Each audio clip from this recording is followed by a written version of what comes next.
अस्सलामु अलैकुम रहमतुल्लाहि व बरकातुहू। दोस्तों, रमज़ान में ये 4 काम भूल करके भी मत कीजिएगा, वरना अल्लाह ना करे आपके साथ ये मामला हो। अगर आपके साथ ये हादसा हो गया, आपकी दुनिया तो बर्बाद हो ही जाएगी, लेकिन आखिरत में आपका एक हिस्सा भी बाकी नहीं रहेगा। आपने बारहा उलमा की ज़बानी ये बात सुनी होगी और तकरीरों में आपने ये सुना होगा कि रमज़ान की इतनी बड़ी फ़जीलत है कि अगर आप एक नफ़ल अदा करते हैं तो आपको फ़र्ज़ अदा करने का सवाब दिया जाता है। अगर आप एक फ़र्ज़ अदा करते हैं तो 70 फ़राइज़ के बराबर सवाब आपको अता किया जाता है। आपने ये तो सुना होगा कि कोई भी एक नेकी आप करेंगे तो रमज़ान शरीफ में आपको 70 नेकियां मिलेंगी, लेकिन इसका दूसरा पहलू आपने नहीं सुना होगा। इसका दूसरा पहलू बहुत ही ज़्यादा ख़तरनाक है। इसका दूसरा पहलू अगर आप सुनेंगे तो आपके रोंगटे खड़े हो जाएंगे। दोस्तों, आज मैं आपके सामने हदीस पाक की रोशनी में 4 ऐसे काम बताने वाला हूँ जो आपको भूल करके भी रमज़ान के महीने में नहीं करना है। वो काम कौन सा है वो आप समाप्त कर लें, बड़ी तेज़ी के साथ मैं आपको बताता चलूँ। पहली चीज़ है शराब।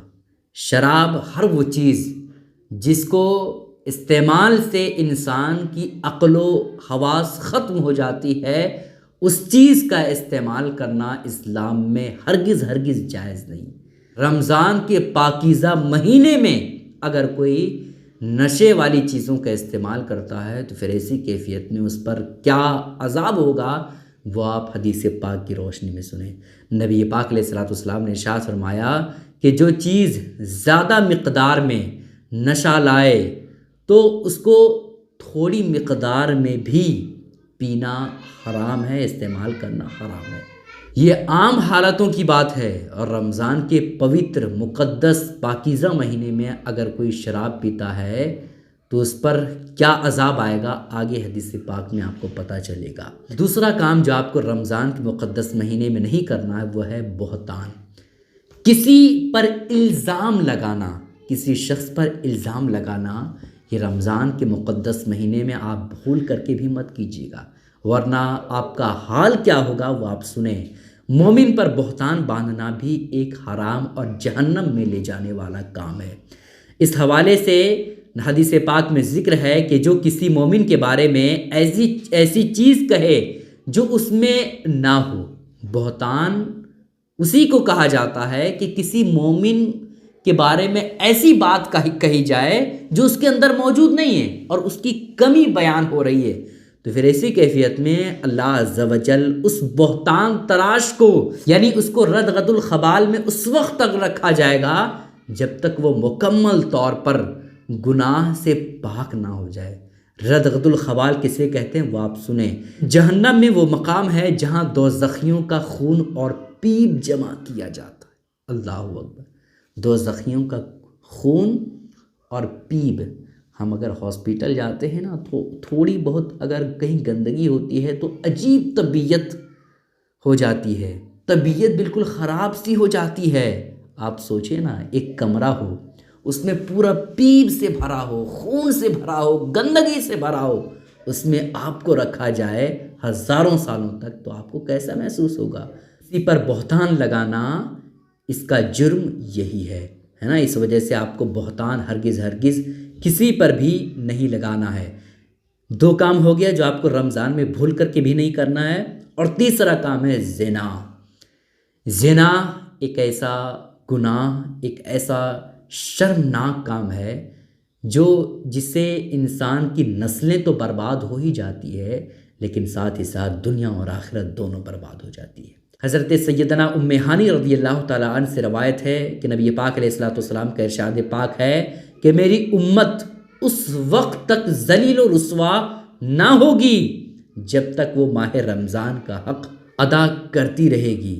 नबी पाक अलैहिस्सलाम से पूछा गया, या रसूलल्लाह, रमज़ान के हक़ को ज़ाय करने में उनका ज़लील व रुस्वा होना क्या है? नबी पाक अलैहिस्सलाम ने इरशाद फरमाया, रमज़ान में हराम कामों से बचना।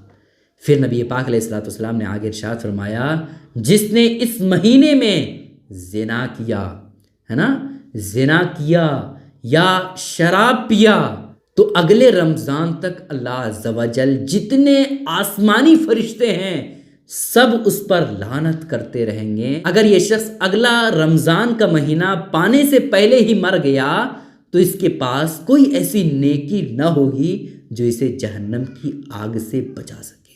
अल्लाह अकबर, है ना।